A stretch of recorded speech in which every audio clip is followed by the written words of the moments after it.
Welcome to System Mastery, the podcast where each week we take a weird old book and figure out if its treasure type is A, some gems, a +1 sword, and an art piece worth 50 gold, or Q, a dumpster filled with burning hobo meat.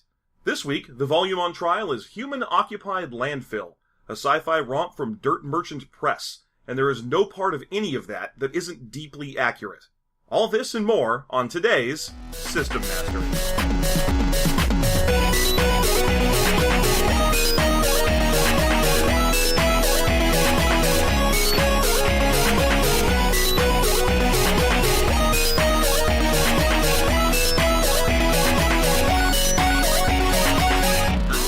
Welcome back to System Mastery. As always, I'm Jeff, and my co-host John is here with me. How are you, John? So good. All right, well, I'm glad to hear that. This game is awful. Yeah, no, it is. It really lives up to its name. Yeah, it really does. It belongs in a human-occupied landfill. Yeah. Is where this game should be. This belongs in a landfill occupied by the humans who made it. There you go. All right. So let's talk about the humans who made this thing, because it's got an interesting lineage. Well, yeah, this is part of the Black Dog imprint from White Wolf, which if anyone doesn't know what that is the for mature people only in White Wolf, where White Wolf was already for matures. What else is in that imprint? It's a bunch of not a lot of the vampire or werewolf or any of the mainline White Wolf stuff really went to Black Dog. Yeah. But if it did, it was like a supplement that was all about, here's how vampires fuck. I feel like, because I, for example, know that there's a supplement out there for vampire that's like, this is what ghosts are like in Auschwitz. Oh, yeah. And it's like, okay, well, is that in your adult imprint? No. Maybe. I don't believe so. I think it's just a regular vampire supplement. Yeah, the Black Dog stuff... Actually, that one might even be in Black Dog, but it was supposed to be like, this deals with mature content. So the ghosts from Auschwitz would be a good fit for what they thought Black Dog would be. What it turned out to be was, this is the imprint where we put anything where someone wants to say fuck a lot. Right, and that definitely happens in this book. Yeah. There's a lot of cursing, and then there's also a lot of weird censoring. Yeah, the weird thing about this game is it fluctuates wildly on what it's trying to do. The game has, a lot of random weird, excessive cursing, and then will, instead of saying ass, randomly say, your booty. Yeah. Or there's something a lot of, that. Run over and kiss the big sausage. You're like, okay, great. I know what that's supposed to be, but then it also says fucking kiss the big sausage, and you're like, what? Can't you just say fucking suck a dick? Is there some reason that you can't do that? What happened? Yeah, the whole thing is full of that, and it's also it wants to be, the sort of theme of this is very almost a parody of the for mature line games, because it's very much like, oh yeah, and everyone's a fucking badass and everyone kills everyone and everything sucks and it's grimdark, but it's funny because everyone's constantly dying. Yeah. It's kind of like, it's like an RPG version of a Ralph Bakshi movie. Because those movies are always like grim violence and Black Wolf the Wizard is angry at the young elflings and will kill them with Nazis. And then meanwhile there's characters walking around the screen making exaggerated cartoon boing noises. Yeah. It wants to take the idea of, the super grimdark, serious face, almost like 40K making fun of that. Mm-hmm. Except it ends up reveling in that a little too much, to the point where you go, I know you're trying to make a joke out of it, but then you spend 20 pages giving us the backstory of your dumb setting, and you're really into it. It's kind of like that Lunatax thing. Remember that? Yes, I do. You do. I can tell because you're laughing. So for those who don't, Disney's Lunatax was an attempt in the early 2000s, I want to say, to rebrand the Looney Tunes as badass space heroes, which they did by taking 5 or 6 of them, color coordinating them, and then sending them out to fight space villains. Oh man, I don't know who was behind that, but God bless them. They're like, look, we've got the Looney Tunes. These haven't been relevant since Space Jam. Yeah. Sometime in the late 40s, these guys lost relevance, and then Space Jam came along, and then here we are again. Yeah, they're like, okay, we gotta do something. What are the kids like these days? Oh, teams of things, I'm pretty sure. It's got to be teams of things and space and primary colors. There we go. We're gonna make a super space team. Who's popular still? I don't know. Let's take a look at what shirts you can buy at Ross. Basically. And then we'll make a team out of that. So you've got Tasmanian Devil, famously in like 3 original cartoons, but goddamn if they won't stop putting him on motorcycles. Hell yeah. For dude. shirts. Hey, he had his own show. I know. Tasmania was amazing. It's a great show. There's nothing wrong with the Tasmania show. His dad is my inspiration. For life? Yeah, Taz's dad is my spirit animal. Nice glass of OJ. He's a great character. But then they have, like, it's Taz and both Wile E. Coyote and Roadrunner are on the team. Which you'd think would make for some serious drama. Yeah, you'd think, but no. Instead, Wile E. Coyote is, I believe, the purple one. And his thing is that he invents stuff. And, let's see, if I remember correctly, Roadrunner is the orange one, and he is fast. Whee! There you go. That's it. But anyway, that's what this show is like. It takes a cartoon property, and it tries to give them serious things to do. Like, imagine if the Animaniacs had to, like, you know, do the stuff that happens in Platoon. It's like if you made Jack Bauer a cartoon character. You're like, here's 24, the cartoon, and he's got to torture this guy, and every time he stabs him, he goes, blurr. Yeah, it doesn't actually, oh, I stabbed him until he sweat profusely. Yeah, no, it's just this weird amalgam of two things that aren't really working. And some of the humor is okay. Yeah. There's, in the very beginning, it has, the opening that you see in most of these games of, okay, what's a role-playing game? Oh, yeah. Except this one does it way better in that it goes, look, there is no way that this is your first role-playing game. I'm not going to explain what this is. Get the fuck out of here. I've wanted a game to do that for forever. And yeah. So when I first came across that, I was like, holy shit, nice.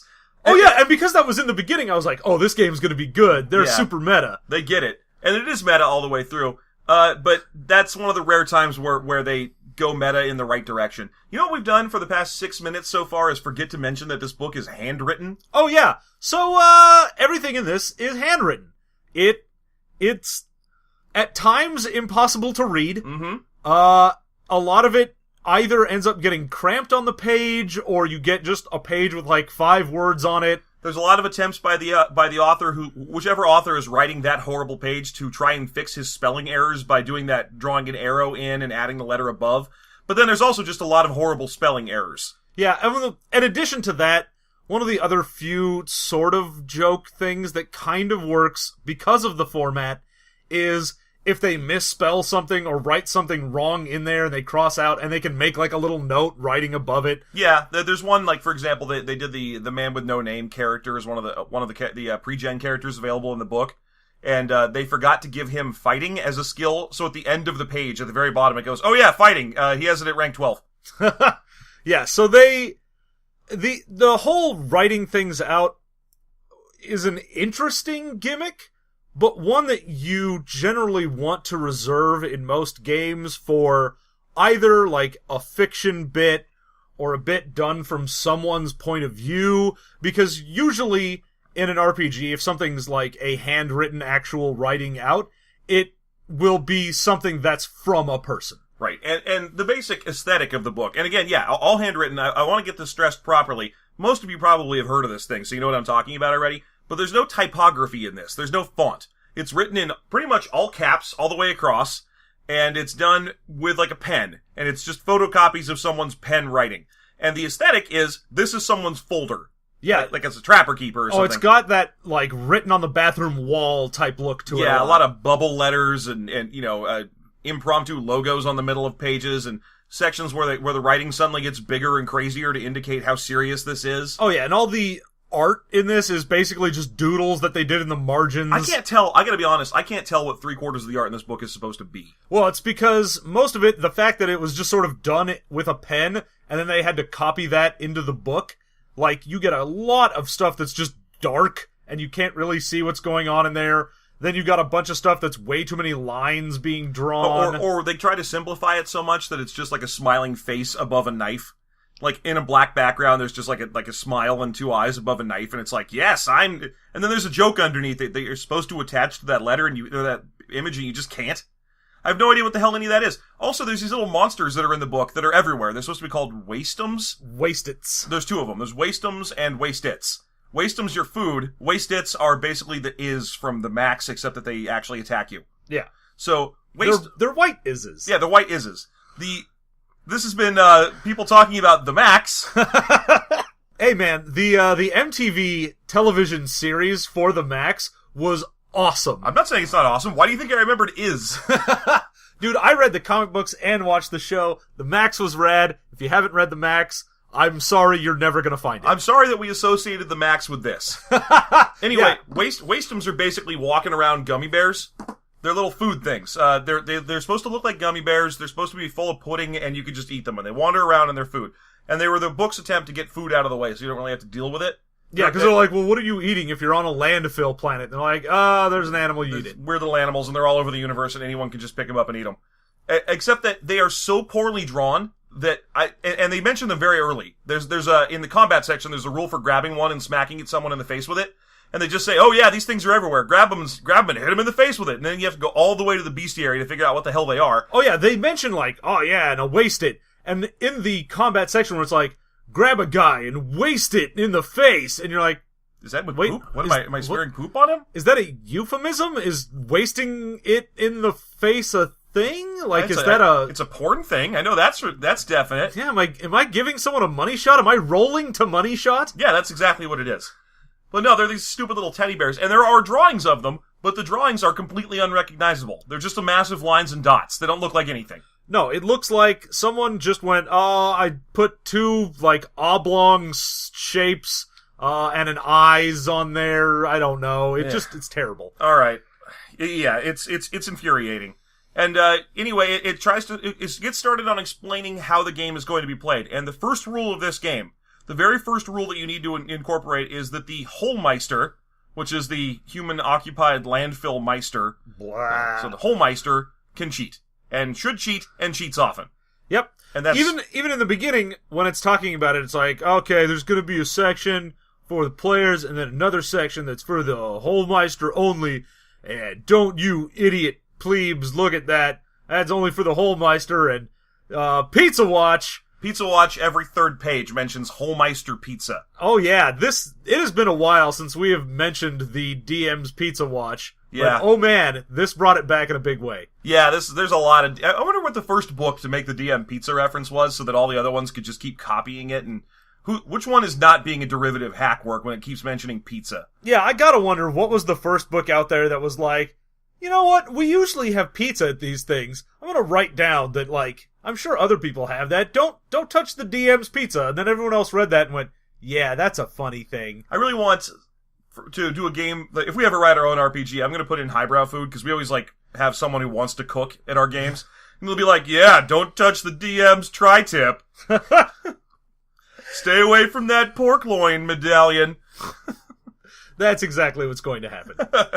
I want people to get that. That's what I want. But anyway, the Holmeister can cheat. And to stress exactly how much the Holmeister can cheat, the first time this game gives you any examples of play, it's the little combat section, and it reads, it's the most trite reading, because it's all done in that kind of faux badass, faux cartoon style. Because the whole book is written in the voice of, yeah, fucking, you're gonna wanna hit a guy, maybe you'll hit him and it'll fucking explode, but I don't know, this is some shit. Oh yeah, derp. The whole book reads like a really angry 15-year-old who just got grounded for cursing, went in his room and wrote Road Rovers fan fiction.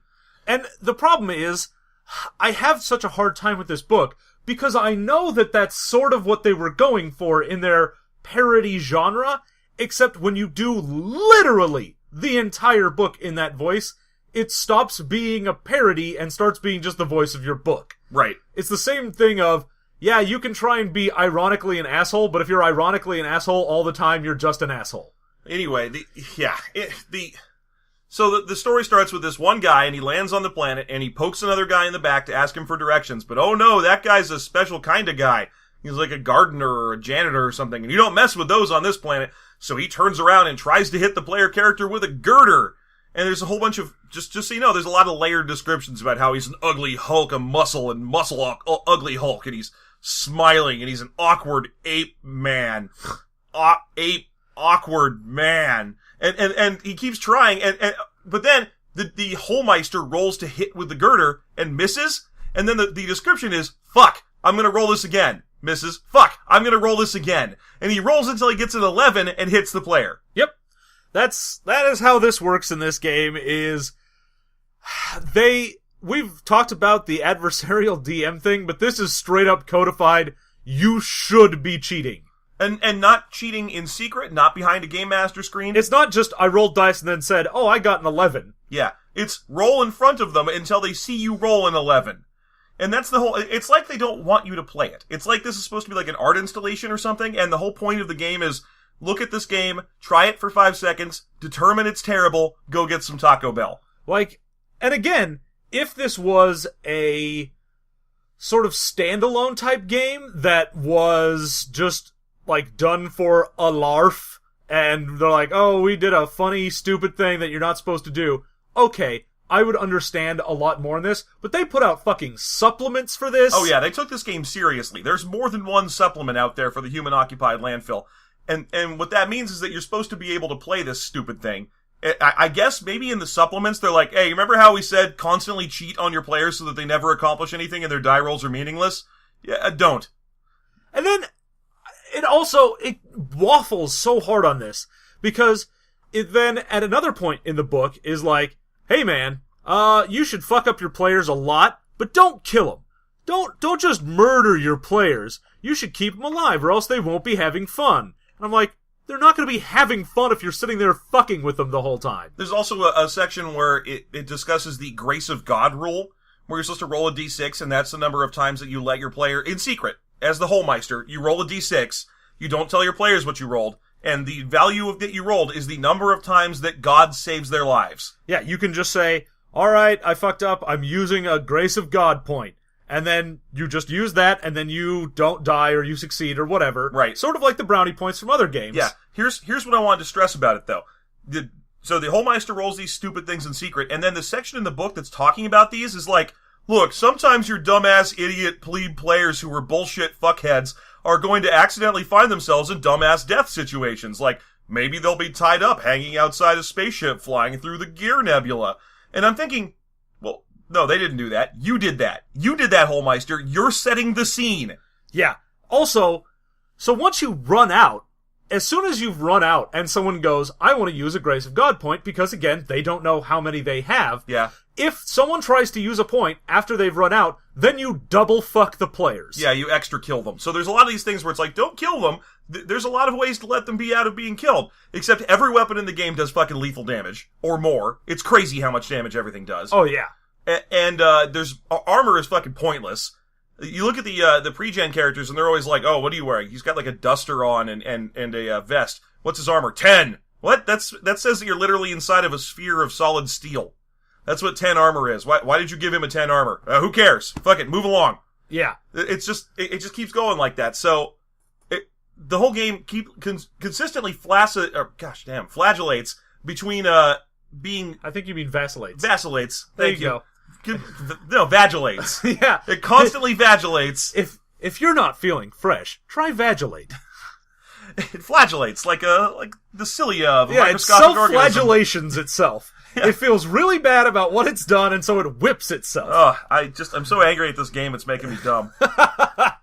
Okay. Yeah, and so another part where the game ends up doing that whole, like, says one thing and then says another thing that is exactly the opposite of it, is it has a lot of stuff in there that's all about, like, how awesome your character should be and how much, like, everyone on the Human Occupied Landfill is some weird, unique guy. And it's all pre-gens. Oh yeah, there's no character creation in this book. That's a famous thing that a lot of our Twitter followers and so on alerted us to. Because of our bonus Patreon content, there is no character creation in this. To create a Human Occupied Landfill character, you need their supplement, which is called Buttery Wholesomeness. Oh boy. Yeah, no, fuck you. I'm not buying your dumb supplement. Yeah, and even then, the book itself says earlier, oh yeah, we've only got pre-gen characters, but in the HM section, we'll give you some guidelines for how to make a character. No, they don't. They almost kinda sort of do. There's a section that says, yeah, we know you're going to want to make your own character. Just ask your Holmeister and give him your idea of what your character is, and he'll tell you what your stats are. Yeah, but it doesn't give you a guideline for, here's how you would make a character. No, it's just, your Holmeister will say, these are your stats, there you go. It basically says get the gist of how the game looks, and then do it yourself. Which is alright. I mean, because again, on that same page, it's like, look, we figure you can figure this shit out, because you're probably an experienced player. Yeah, again, there's so many things in this that if they were divorced from the game, would be great. Yeah, but they're not. They're right there in the middle. Yep. They're right there, right after a section where they try to prove that they were writing this in a restaurant by getting the IHOP waitress to sign the page. Good job, guys. Yeah, that was a funny moment, but it doesn't really help me figure the game out. There's also one page in the book that's just a single type-faced word in the middle of the page. Yep. It's... yeah. The layout in this is impossible. Speaking of the layout being impossible, there's the chart for how you actually succeed at things, and it's just turned sideways, which is randomly done throughout the book. They'll just take a page and turn it sideways. It's because the thing was written on, like, printer paper or something, so they had to turn it so they could write landscape for one page. Great. Thanks for making me turn your book around, or on a PDF, just have to either crane my neck or turn it around and then turn it back around. Yeah. Why don't we talk about the basic mechanic of the game, because we've gotten pretty far in just being angry at it. And Okay. so far we haven't talked about the setting or the rules. Alright, so, rules real quick. There are 5 stats or something, and they are gray matter, and that's not spelled with an ER at the end, and it's one word. So, Yep. just to get you across what this is, gray matter. And then also meat, feets, mouth, and nuts. There you go. Those will all be some numbers. Who fucking knows what the maximum or the minimum is? The maximum is 10, and the minimum is -2. I spent a lot of time poring over this goddamn thing. Although they break those maximums and minimums in the pre-gen characters. Yes, they do, which is why they say it, and I'm like, yeah, but that isn't actually your max or mins. It's just whatever the fuck anyone wants to decide They on. put in maximums and minimums in a game where you couldn't have those stats anyway, because there's no character generation. They listed what the maximums and minimums are, and then they ignored them anyway. Yeah, so they put maximum minimums in a game where you can't decide to use it. It's amazing. It's incredible. It's a feat of meta genius, I wish. Okay, so, -2 to +10, and you're gonna take those stats, and usually they're between like 5 and 7. You roll, for everything in the game, It's 2d6. 2d6 plus your stat plus a relevant skill.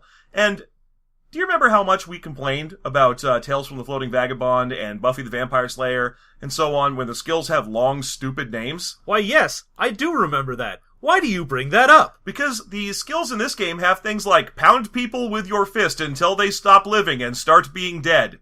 Yep.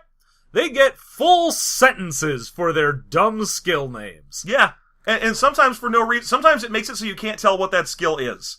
And sometimes, like, for the melee skill, essentially, it's hitting things with A, and then it's a blank, and so then you have to pick really, really quite big thing. Oh god, because this uses that abstracted sizes and ranges charts that are designed to be hard to understand and complicated. Oh yeah, I've got a knife, but that's not a small weapon. That's a really not quite so large weapon. Yeah, and if it was one size up, it would be a really not quite, but still pretty large weapon. Yeah, it's the fucking most annoying thing. Which I have to assume that's on purpose, because, the ranges are things like pretty far, pretty really far, really really far, really really pretty far now, that's quite far. And then getting closer to you, it's really, really not pretty far away. Yeah. Yeah, Extremely not far away now. Yeah. I cannot stand that. And I know they were doing it for a comedy thing in the same way that fucking every one of the game systems that uses that terminology is trying to do, except it's terrible. Okay, I'm just gonna say this right now. If you're doing a comedy RPG, leave the comedy in your setting, or in the way you describe things in your book, or in the way your characters interact, but don't put it into your fucking rules. I'm trying to play a game with your goddamn rules, and if you make it annoying, I'm not playing your game. Yeah, imagine if it was like Comedy Monopoly and you were to land on, like, the space that you can't leave if you got sent here by a card instead of jail. And you had to say it every time. You're like, oh, do not pass the place where you get some money, because that's super cool when that happens, and go directly to the place where you have to stay, because you're jailbird now. Oh my god, shut up. Oh, sweet. I landed on the good railroad, but not the really good railroad. It's an okay railroad. Just, god damn it. Yeah. It's so aggravating. And, you know, I know that players who played this game, and I'm sure there are several, just abstracted all that shit out of the way. Oh yeah, they're like, you're at range band 1 or 2 yeah, or 3. Or they just did it by the bonus or penalty it applied. Oh, yeah. You just, what's your short range? it to -2. Yeah, alright, I'm at +3 to hit. So, Gratz, you filled your book up with horrible jokes that you know were going to be ignored immediately. And it's the same thing with the skills, and the skills, all of them are stuff like that. Like, you can't just have a repair skill. It's repair toasters and other things. Yep. You can't have martial arts. It's that psycho Bruce Lee shit. Yeah, the whole thing. I don't think there's a single skill that is a one-word thing. No, there isn't. And some of the skills are interesting in that they exist at all. Like the one that's pound concepts into their fist with their head with your fist. I thought that was kind of a neat skill. I can punch someone until they know what I'm talking about. Yeah, you can non-verbally punch ideas into someone. It only exists because one of the pre-gen characters you can choose from has his mouth sewn shut. Yeah, so he has to slap people so they know what he wants. So I thought it was impressive, because I was like, oh, that's a neat skill. But then you get to the pre-gen characters, and you see that guy, and you're like, oh, that's why. Yeah, you didn't think this was super cool. You had a pre-gen character that required it. Yeah. Oh, good. Well, I'm not as impressed now. So, but yeah, there's a bunch of skills, each one of them tied to one of the stats, which again are gray matter, meat, feats, nuts, and mouth. And the skills range the same way, from like 2 to 7 or so. So you add those two numbers together, the relevant stat, like let's say you wanted to make a repair toasters and other things roll. You'd roll 2d6, add your gray matter, and then add your skill, and then you compare it against a chart, and the chart is not a chart based on difficulty. Instead, you get a penalty for your difficulty. So if something is really not particularly but pretty hard but not hard, then you might get a skill penalty of -2. So you go 2d6 plus gray matter plus skill minus penalty. Then you compare it against this here chart. Yep, and the chart goes from rolling, it's what you got for your total, but if you roll a 2, it is a failure, and a 12, instead of being a success, is you just roll another die and add it. Yeah, and that's a natural 12, not a modified 12. Yeah. So, when you roll your natural 12, you're going, oh, sweet. So, success in this is a 15. So, if you roll a 12, and you roll again, you're gonna have at least a 13, which means if you even have a 1 in the skill and a stat, then you'll probably at least marginally succeed. But it has successes that range from 20 to 25. If you go super successful, you get a +1 to your stat for a few turns. And if you get a 26 or up, you get +3 to the stat. Okay, that's fine. But if you roll and you get like a 14 or less, you failed. If you got a 3 through 8 as a fail, you just lose your next turn. You get to not do anything. Right. And if you roll snake eyes, you fuck up, lose like a D6 actions, and the HM is encouraged to do something nasty to you. Right, so you have a critical failure, and it literally says, you lose, utter fuck up, miss 1d6 actions, plus whatever agony the Holmeister wishes to inflict on you. Now, John, one time, I was over at your parents' house, and we played a game. And that game was Doctor. And I wanted to bring that up on the air because I feel like you raped me, John. No, we played some DVD board game. And can you tell me what that was called? It was called Atmosphere. It was based on the old Nightmare board game. If anyone knows what I'm talking about, it's rad as fuck, and you can shut up. No. I don't want to... Atmosphere was this board game where you get to watch a DVD of a guy dressed like a one-appearance Buffy demon. Yep. And he basically just tells people to... he basically spends a lot of time doing kind of comedic terror insults and telling people to roll dice and try to get keys and then stand on doors and so on on a board game that you're also playing. Now, that sounds really awesome, but what he mostly did was tell people to skip a turn. Like every single time he talked, he was like, "You, who among you is the oldest? You lose your next turn." And it was like, oh, fuck. Because there's nothing more fun in a game than not playing it. Yep. So, this game has a huge chance constantly of you just losing all your turns. Yeah. Because as much as the rolling your 2d6, getting snake eyes or a 12 is less likely than rolling a natural 1 or 20. Mm-hmm.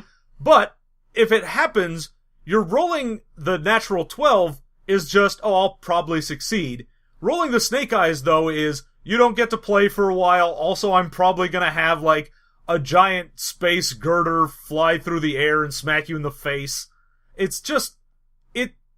Losing turns is the dumbest mechanic. They took it out of D&D. Remember the ghouls used to literally paralyze you and you'd lose several turns because you were just standing there? Yeah, you remember how that happened in D&D 5th edition, how they brought that back for ghouls to paralyze you so you can't do anything? One of my favorite things I've ever read is in the 1st edition D&D Dungeon Master Guide. They have a description of play, and it's got one character goes to look at a hole and is immediately paralyzed by ghouls and pulled out and killed. And I was like, well, that's great gameplay right there. What's the first thing your character ever does? He looks in a hole and he gets pulled out and killed. For your temerity of daring to look in this hole, I have murdered you. Yeah. Spend an hour making another character and get back in here. Also make him lower level. Nah. But anyway, that's losing a turn is like the dumbest thing in a game because it just there's nothing that's going to make your players want to stop playing more than you telling them not to play. Well, yeah, that's the quickest way to get any player to go, alright, I'm gonna be on my phone fucking around. Yeah. You know let me know when my turn comes back again. I assume you have Mario Kart. You seem like the Mario Kart having type. I'll be over there with Mario Kart. If you want to know what I'm doing, it's probably nothing, or, I don't know, roll for me. Yeah. That's fine. I will start yelling at you from the living room. Yeah. That's what's gonna happen. That's what happens whenever you put a game in that has a turn loss. And they have it codified into this thing. Oh yeah, and it's not even just if you rolled snake eyes. Like, that's fucking annoying and would be terrible even by itself. But if you get a 3 to 8 failure, it's losing your next turn anyway. Which seems unlikely because you have to add your stat and your skill, but since the whole Meister is encouraged to put huge stupid penalties on things. In addition, all of the pre-gen characters have like 1 or 2 of the 5 stats that they're good at. And then like, oh, what's the meat on the nerd pre-gen character? Like 1. Yeah. Okay, great. And what is his skills in any of the meat-based skills? 0, he just doesn't have them. So if you're like, hey man, you're trying to run away from a thing, you're super tired, make a meat check to see if you pass out. Oh, he's going to fucking fail that. Yeah. Like, he will, 1, not have an endurance skill, and 2, has a meat of 1, which means his average roll is to fail and lose his next turn. Yeah. Great. Luckily, the nerd pre-gen character has a special ability, which is that anytime he gets into combat, he just wanders off and doesn't participate in the combat and doesn't take any damage. He's the worst pre-gen there is. Yeah, he has, like, a gray matter of 10, he can make whatever, and then in combat, because he's fucking useless, his special ability is, oh, he's super lucky, and things that would hit him don't. And but also, he closes his eyes and wanders around with his fist clenched. He doesn't swing at anybody. He cannot participate in combats. He's too scared, so he just wanders around during the combat, but is invincible. His luck only lasts for as long as you aren't participating. You have to close your eyes and say, like, Mommy, I don't want this, over and over again. The nerd pre-gen character is one of the worst things in the book. It's insulting to the book's own fan base. It's like, all nerds are drippy, gross guys, and they have an armor class provided by their pocket protector. Well, no, by their acne. It says that he has extra crusty acne. It's like, oh, come on. I assume that this book is from a time period where the appearance of nerds was still based on Revenge of the Nerds. Yeah. Which, great, whatever. Yeah, I don't care. Alright, so that's basically how you build your character. Those are the only stats you need. You also have your gender, your age, and they have one that's like your alignment, but I don't know, it's on all the pre-gen characters. It just says like bent, and it's always fucked up butt. Oh yeah, so you have every character is fucked up butt, and then a way their personality is, so it's like, I'm fucked up, but kind, or I'm fucked up, but also psychopathic, or whatever it is. It's supposed to explain why you're on the planet. The gender, by the way, is always male. Yeah, and they have an entire section whole page. Okay, why aren't there any ladies here? Which, okay, they're like, because we aren't women, and we don't want to try and put women in here because we think we would fuck it up. So, if you want to have a lady, go for it. I'm sure every woman in Hull is a CEO or an awesome scientist. Do whatever you want. And I'm like, alright, at least that's not the worst thing I've heard. It's pretty sexist. I mean, I hate to tell them that their attempt to explain away their sexism by saying it's because they're super not sexist is bad. Double plus not sexist. But it's pretty sexist to be like, oh no, all women in this universe are rad and awesome, and also because they're not funny, they don't get to be here on Funny Present Planet. They're off being serious and interesting. Well, also because they mention, like, because, we couldn't draw a lady without it being huge tits. And you're like, thanks, guys. Yeah, that's, it's not hard. You just don't add the bumps. You're good to go. And I don't know, that whole page read to me the wrong way. Like, I know they were like, well, we just didn't want to put him in this gross game because it'd be sexist to put him in here. Nope.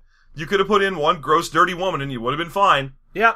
I mean, if you want to just put, like, Large Marge in there and she's a space trucker and she'll beat the shit out of you, great. Turns out women can be nasty, dirty, funny criminals. That's a thing that can happen. That is definitely a thing you can do. So instead of saying that that's impossible, what they should have just said is owned up to it and said, we can't think of funny women because we suck. and then just moved on from there instead of being like, it's because women are great. There's nothing worse than noble sexism.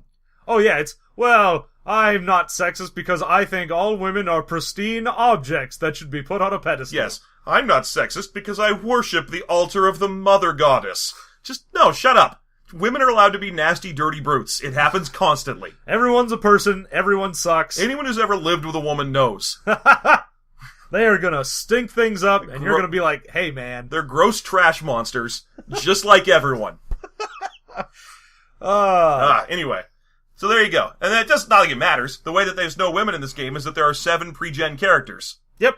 And you want to go through those real quick? Do you remember? Let's see how many of them I can remember off the top of our heads. So we've got the nerd we've discussed. Yeah, Eugene Spinkler, because Jesus Christ. Yeah. And his image is gross, crusty Egon Spengler, which is why his name is Eugene Spinkler. Yep, all of them are dumb, either parodies of a character, like Roarin' Nad. Yeah, the Silver Surfer, who instead is the Man of Zinc. Yep. And, we get... The Man with No Name. Yeah, the Man with No Name. We get Lead Pipe. Lead Pipe is an 8-year-old boy with a giant gun. A giant gun, yeah. And he looks like Binkley from Bloom County.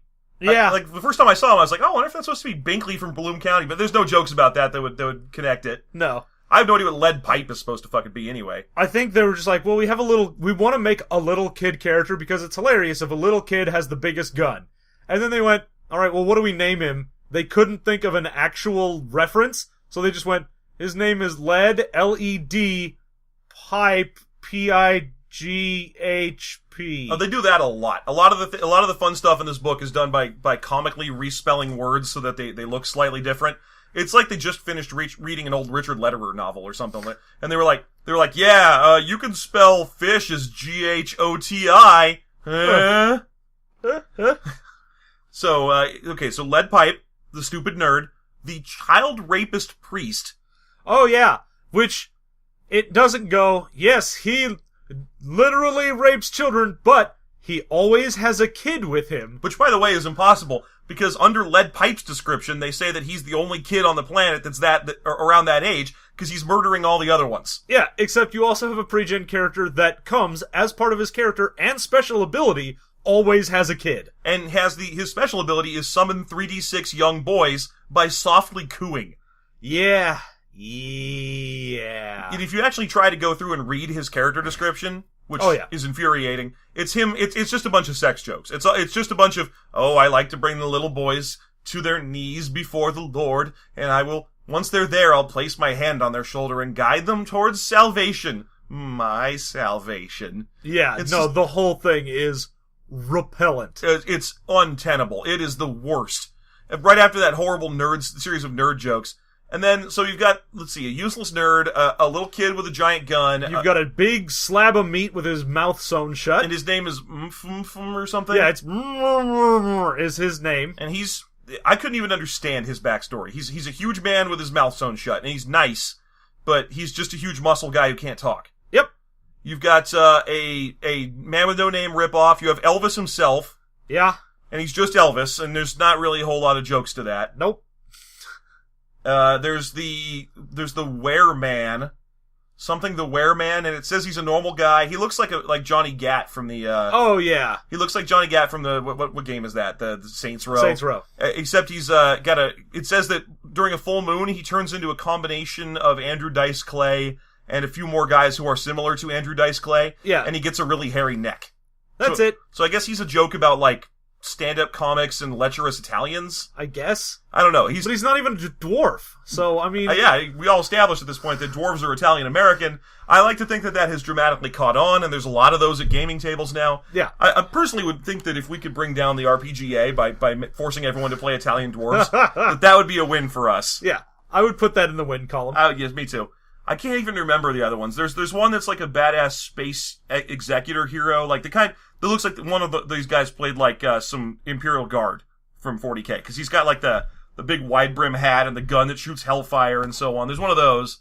Yeah, it's a bunch of dumb references or stereotypes of things. And then they all get their dumb stats and skills and a special ability, which there's no rules for. They just... Oh yeah, that's also, they're just like, oh, each of them has a thing that they can all do whenever, and that's not a thing you've brought up. The worst one being the guy, whose special ability is that he is very nice considering his bad situation.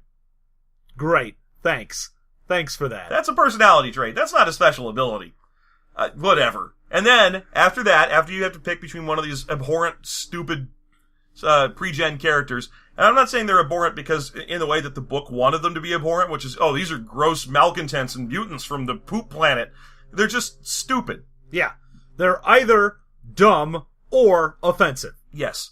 It's either like, oh, you made a guy that is literally just Elvis or the man with no name. Great. Whatever. It looks like the cast of characters from one of those PlayStation 1 games about driving cars into other cars. Oh yeah.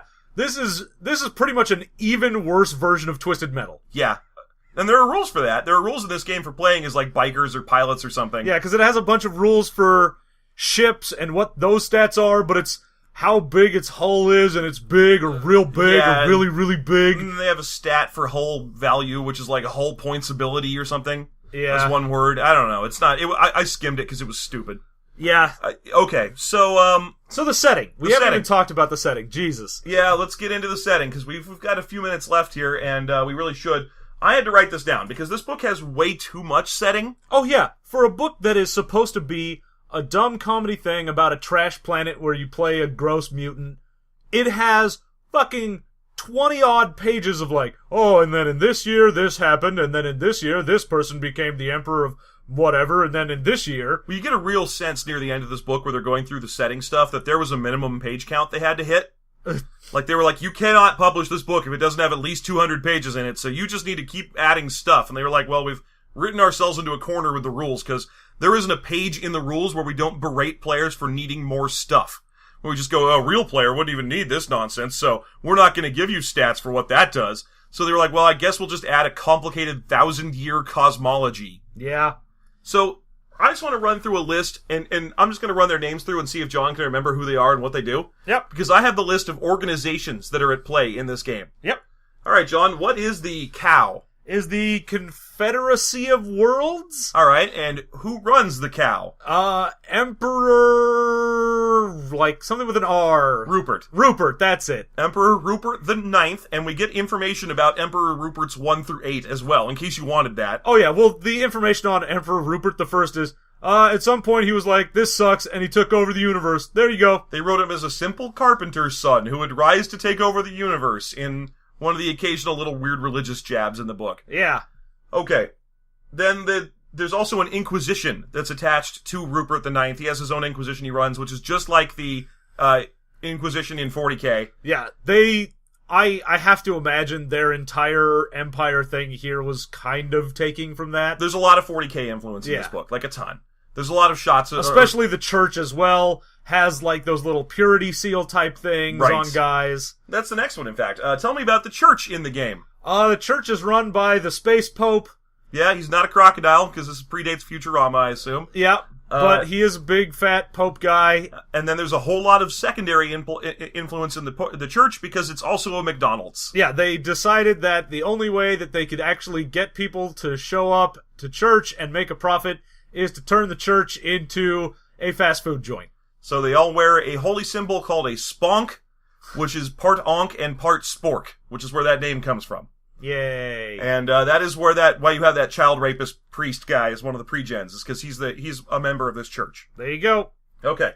Next one. Who are the flesh tenders? I don't know. They're basically human versions of the 40k Dark Eldar. Oh, good. Their response, they kind of break the game a little bit, because the whole thing about the game is you're supposed to play as a hideous, gross mutant with a bunch of stupid pustules and boils all over you, like a drippy version of the War Boys from Mad Max. Yeah, you're basically just playing as Toxic Avenger characters. Or the Toxic Avenger cartoon show that they made, that one. Except that it's not radiation and mutation, it's these fucking flesh tender guys. Anyone who's a cool mutant, any race of interesting aliens or something was actually made by these idiots. Great. They live underground and they actually like living on the Human Occupied Landfill planet because it lets them have more test subjects. Alright. Okay, next one. What is PIG? I don't know what it stands for. Neither do I. I know it's the lawyers, though. Yeah, I don't know if it stands for anything or if it's just lawyers or pigs, which is weird because normally you would associate that with cops. Right. I know it's something to do with insurance. The middle the I stands for insurance, so it's like the something insurance group, because they are ambulance chasing lawyers who constantly try to sue other people, and they are very prevalent on HOL because they were outlawed from the rest of the universe. It is a single page about them that is nothing but lawyer jokes. Hooray! Yeah. So if you wanted a bunch of lawyer jokes, there you have it. The next one is slug handlers. Yeah, which jump slugs is how humanity got into space. Yeah, and it's a stupid, convoluted thing. They're these slugs that want to fuck so much that if you put two of them in a room, they will get to each other to start fucking at light speed. And you can harness the energy from their movement to move your own ship at above light speed. Yep. That's what that's all about. Then you've also got the dump technicians, which I'm not even going to keep playing this game. The dump technicians are space janitors. Their page is nothing but a bunch of jokes about unions. Yep. Then you've got the Dickens Boys, which is a kind of fleet of library trucks. They are kind of like the rebellion. Because the COW doesn't like books, and these guys go around and try to get books to people. And their page is a bunch of jokes about library fees. Yay. Then you've got the Sodomy Bikers. Oh, good. The Sodomy Bikers are the Reavers of this game. They're gross, evil bikers. They don't actually mention sodomy anywhere except in their name, but they do describe them as being gross and, like, they'll do anything for a price, but you never know what that price is going to be. Yeah. So, probably sodomy. Right. And then finally, the stupidest one, the Followers of the Sacred Hairpiece. Remember that at all? No, I think by the time I got to that, I just stopped caring. That's the disco cult. Okay. They live on planet Travolta 4, and they all dance, and they like to boogie. Ugh. Yeah. God. Yeah, so there you go. Those are the groups. Oh my god, this is infuriating. It's pages about information about all these stupid groups, and none of it's relevant, and all of it is just terrible schlock jokes. Yep. And it's not even like, oh, we made up this cool joke. 90% of the shit in here is, hey, we made a reference to this thing. Do you remember that? Do you remember this thing? Remember how Travolta was in Saturday Night Fever? You guys remember that? You remember how, like, 20 years ago when this was written, that was, so now it's like 35 years ago or whatever. Or it's just an unrelated penis joke. Like, for example, the librarian people are from the planet Blow My Wad 4. Oh, good. Right, so, there you go. Ugh, okay. Then you've got, there's a bunch of locations on the actual Holmeister, or the whole planet itself, including things like the Diaper Swamp. Which, I actually kind of like this part. Because it's like, okay, what would be on it? You call it a landfill planet, but let's commit. Is it actually a huge planet of garbage? And yes, it is. There's things that are just called heaps, which are just amalgamated heaps of stuff. Like, there's one that's all refrigerators, and people live in the refrigerators, and so on. There's the Diaper Swamp, which is basically the whole section of the planet where poo is. There's the Boneyard, which is a section made out of old construction equipment that's used as like a Running Man / American Gladiators arena. Yeah. I like this part. I didn't like a lot of it, because, again, just stupid sex jokes. The mountain where everyone lands is called Mount Yamother. Yay! And then there's also the legendary city of myriad sweaty distractions. I want to read that because I want you to get an idea of how mouthy this fucking book is. They can't just call it, Hidden Sex City or something. It's gotta be called the legendary city of myriad sweaty distractions. Yep. No, nothing in this is at all ever just a short to the point thing. It is so annoying in how often that happens. And again, there's a way you can do comedy with having a few of those, maybe, where if you were trying to make fun of something that was normally fairly long and complicated, and you made it longer and more complicated to draw attention to it, sure, that's funny. But when you just take something and you're like, oh, this should be named, like, Mount Grave Bones, and you're like, this is the mountain of skulls and fire that falls down, and then you get hurt a bunch. And you're like, okay, fuck off. Yeah, it's atrocious. It's so annoying. It's like the difference between listening to Dennis Miller tell a series of jokes or listening to your worst, nerdiest friend tell one. There you go. Yeah, that's what this is like. All right, so okay. I think we're done. You wanna go through the best and least? Yeah, let's do it. Okay, John, what is your favorite thing about Human Occupied Landfill? I know what it is. This isn't going to be hard for you. Come on. Yeah, no, the best thing in here is honestly the opener. Yeah. That bit about, hey, this isn't your first role-playing game. We don't give a shit. We're not going to explain things to you. Obviously, if you're reading this, you've played games before. Mm-hmm. Whatever. I'm like, great. Good piece of not only meta commentary, but a good piece of humor based on something you know the reader will be familiar with. And it's not just a reference to something, it's actually a joke. Mm-hmm. Well done. The only thing in this book that actually fulfills that comedy role. Yeah, absolutely. So, there you go. Your favorite thing in the book, then? I already said it. My favorite thing in this book is the section about the areas of the planet and how they are actually dumpsters and stuff. Because a lot of the rest of the book seems to ignore that. Well, so much of the book is about the rest of the galaxy and what these bikers are doing on this galaxy and what the Space Pope is doing where he is and how the conglomeration of these guys are doing whatever. And I'm like, the whole game takes place on fucking Dumpster Planet. What do I care? Yeah, the description of Dumpster Planet, which is a couple pages of description about areas on this world that you can play on, is inventive and interesting. I like that. I like the concept of Lot 249, which is the only fast food place on the planet, which is surrounded by 10,000 square miles of blacktop concrete. Huh. And it's like a Mad Max fight to get to the fast food store once you get inside. Huh. I thought that was kind of cute. Yeah. So that sort of thing is a great idea. I thought there could have been a lot more of that and a lot less of a whole bunch of other boring stuff. But I did think that section was invented. That's good. Okay, least favorite thing about this book. Okay, least favorite thing about this book. Ooh, you pick. I gotta pick one, and it's gonna be the tone. So, throughout the entire thing, it has that terrible, jokey tone, and it never lets up. You need to be able to give rules, how you play the game, what characters do, things like that. You need to be able to give certain information to players as actual, information, not just you making a dumb joke. Right. And that's one of the worst things in this book, is even in other books, like when we read Buffy, that had a very distinct voice that ran through most of it, but when it was telling me how to hit something, it was like, okay, this is the roll, this is how you do it, this is whatever. Alright, great. And we move on from there.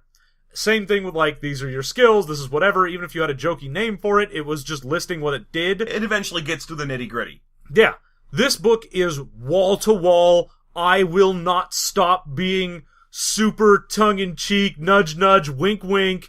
I just learned that I can say fuck, and I'm gonna say it a bunch. Yeah, the whole thing is terrible. Yeah, there you go. I agree. Yeah, so that is definitely the worst aspect of this, because trying to read it and glean anything is infuriating, because it also means you never know when you hit something that's important. Yeah. Because you'll just be reading some long, dumb diatribe where he went off on something about how he's had too much caffeine and not enough pizza, and then all of a sudden there's a rule in there, and you're like, what the fuck are you doing? Yeah. Put a goddamned chart and a series where you go, these are the rules, this is what you do, and not just, nah, I'm fucking around. And that, I cannot deal with it. Right. Okay, so, anyway, your least favorite. I don't like the whole handwritten thing. Yeah, I figured that would be where you went. Yeah, someone's got to say it. Yeah. It's infuriating. I mean, when I first opened the book, I was like, oh, this is all handwritten. This is kind of a neat gimmick. Let's see what this leads to.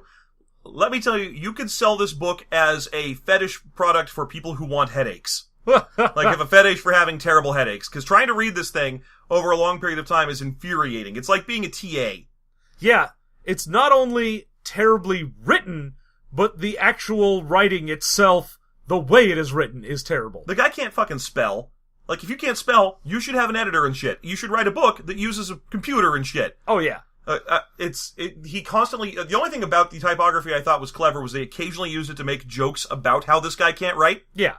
But for the most part, it's just infuriating. Huge tracks of just him rambling on about his dumb thoughts about IHOP and shit.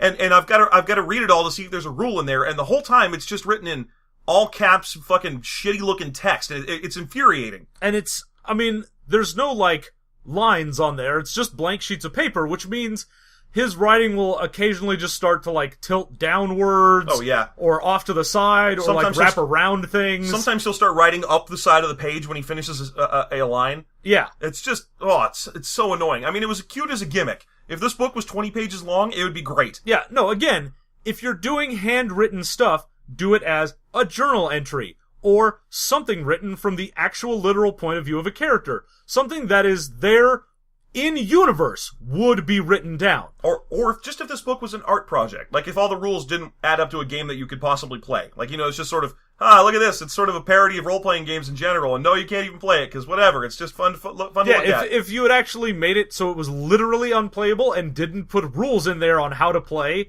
then sure, that would be a funny art thing that you did to try and fuck with people. Great. Right. But no. Okay. Would you play Human Occupied Landfill? I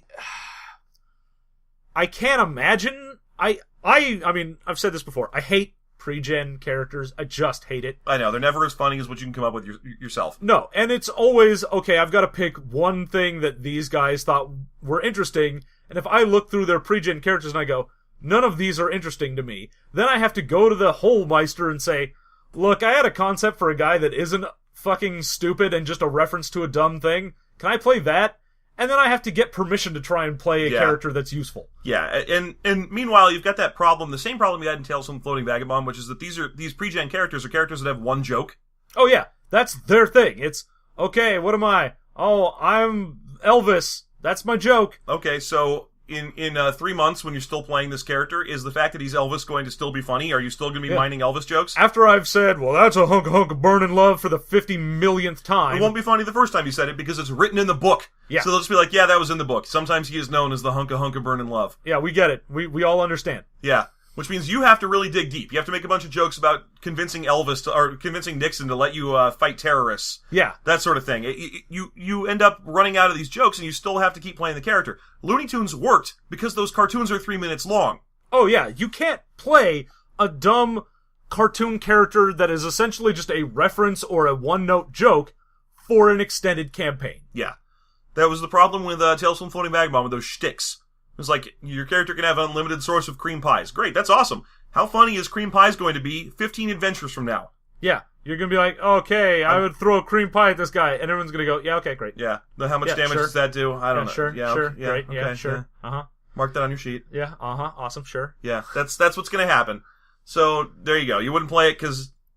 No, okay. I couldn't play it because I couldn't do the pre-gen thing. Yeah. So would you play Human Occupied Landfill? No, and I'm going to say it's because of the ranges and stat modifier thing. It's infuriating. I know I'd abstract them all down to numbers, and I'd feel like, why am I playing this shitty game where I stripped all the parts out of it that are supposed to be the gimmick? Like, if you take everything out of this game that isn't its stupid text gimmick, then you're left with just a bad, not very playable game. Oh yeah, honestly, if you just took everything out and left the core rules, you've got what amounts to maybe a page, 2 pages of... You roll 2d6, add stat and skill. These are your skills, these are your stats, and here's the modifiers. And the modifiers are only difficulty and range. Yeah. That's pretty much it. They also had, there was a section in this book that I thought was amazing, because we keep bringing this up in comparison to Tales from the Floating Vagabond, because it's a very similar thing. It's a jokey sci-fi book. Jokey sci-fi book, exactly. In Tales from the Floating Vagabond, you are healed after your fight. Because it's not funny to spend a bunch of time doing bed rest. Not this game, though. This game's too old school game design. You heal 1 wound a day if you stay in bed. Nothing's funnier than bed rest. I hate everyone. Yeah, it's just so bad. So no, I wouldn't play this either. It's just irritating, and it wouldn't be funny more than for about 5 minutes. It isn't even funny by the time you finish reading the book. So trying to sit down and keep using the book, it would be terrible. Yeah, no, it's true. So, it's a rare occasion where when we judge the game, we aren't saying that the game isn't a good game. I mean, we're saying that too. But what we're really saying is, This is supposed to be funny, and it's not. It fails on every level. It fails as a game, it fails as a parody of a game, it fails as a comedy. It's like the Jeff Dunham of role-playing games. Yes, this game is a woozle. And its name is Peanut. The only funny thing about Jeff Dunham is a Mystery Science Theater reference to Jeff Dunham. Well, there you have it. That's all we have to say about Human Occupied Landfill. Yes, indeed. I'm glad we got it out of the way, because it's one of the games that's on the big list of, a lot of people keep recommending this game to us because it's famous. Yeah, it's famous for being bad. That leaves basically two more of the really big names in bad game design. One of them is Lamentations of the Flame Princess, which is I know it's foreign, and I know it's extremely, gory, melty bodies and stuff, and, good. And grimdark. And then the other one is Fatal, which, fuck Fatal. Yeah, no. Pretty much. If we end up doing a review of Fatal at some point in the future, just know that you have beaten us down, you have broken us into our component parts, and rebuilt us as a shambling mess of terrible ideas. I'm gonna put that on the fucking Patreon. That's gonna be that's gonna be the $500 level. Is if we make it to $500, we'll cover Patreon, you goddamned monsters. Or not Patreon, we'll cover Fatal. Yeah. You horrible monsters. You horrible, terrible people that want us to feel all of the pain. Yeah, no. So, there you go. At least we got this bad boy out of the way. Yep. You got anything else you want to add this week before we... Nope. Just, again, reminder, you can find us on iTunes and Stitcher. Please rate and review us if you want anyone else to find us. If you think the podcast is funny, rating, reviewing, that's how people will find us outside of you telling people about us. And, you can also go ahead and give us suggestions for things we should review in the future. We are systemmastery@gmail.com. We've got our Twitter @systemmastery. We're System Mastery on Facebook. We're System Mastery everywhere. Yeah, except for the website, which sadly, systemmastery.com is owned by some guy selling a series of quack self-help books. So if you want to find us on the internet on our own page, you have to go to systemmasterypodcast.com, which you should do right now because we have another one of our afterthought polls up and running at the moment. Yeah, that's only going to be up and running for about another week. And then we'll do it on the next afterthought. So stop by and let us know the officially fair Best Ninja Turtle, where we actually put all the Ninja Turtles listed. And what else do we have on there? We have the one that's is listener John wasting his life? Oh, and the hard mode best Nick Cage character question, which is by the name of Nick Cage's character only. So you can't say things like Nick Cage from Wicker Man. No, you have to know the name of the character. That's right. So that's on there. So stop by and answer that poll and get the numbers up so we can discuss it on next week's Afterthought. As always, if you have any comments about Human Occupied Landfill, just leave them in the section below on the page or send them to us on Twitter or whatever. Send us all the requests or the Twitter comments you've got. Just know that if you send us comments about an episode from 2 years ago and it's telling us that there's a better game, we're cool. Yeah. We know already.